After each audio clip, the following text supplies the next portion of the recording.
இந்த கதையை படிச்சு முடிக்கும் போது நான் கண்ணீரோட தாங்க முடிச்சேன். நீங்களும் முழுசா கேளுங்களேன்.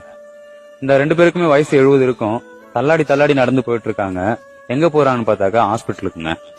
என்ன ஆச்சுனாக்கா அந்த பாட்டிக்கு உடம்பு சரியில்லையா. அந்த பாட்டியோட கையை பிடிச்சிக்கிட்டு இவர் பொறுமையா நடந்து போயிட்டு இருக்காரு.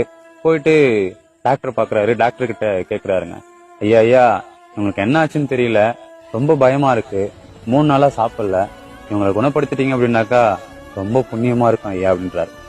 அந்த டாக்டர் சொல்றாரு, கவலைப்படாதீங்க குணப்படுத்திடுவோம்னு சொல்றாருங்க. அதுக்கப்புறம் கூட்டு போய் செக் பண்றாங்க. அவங்களுக்கு சுகரு, கொலஸ்ட்ரால், பிபி எதுவுமே இல்லைங்க, நார்மலா இருக்கிறாங்க.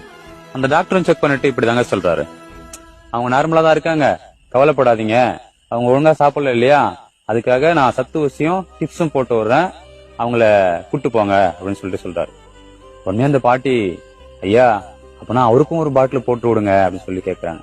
ஏன் அவருக்கும் உடம்பு சரியில்லையா? இல்ல ஐயா, நான் 3 நாளா சாப்பிடல இல்லையா, அதனால அந்த கிழவனும் 3 நாளா சாப்பிடல, அதுதான் சொல்றேன் அப்படின்னு சொல்ல டாக்டருக்கு ஒரு மாதிரி ஆயிடுச்சுங்க. கொஞ்ச நேரம் அந்த தாத்தாவை பார்த்துட்டு, ஏன் இப்படி பண்றீங்கன்னு சொல்லி கேட்க அந்த தாத்தா சொல்றாரு, அவங்க இல்லாட்டி நான் என்னங்க பண்ண போறேன் அப்படின்னு சொல்றாருங்க. இந்த காதல் எந்த வயசுமே விட்டு வைக்க மாட்டதில்ல.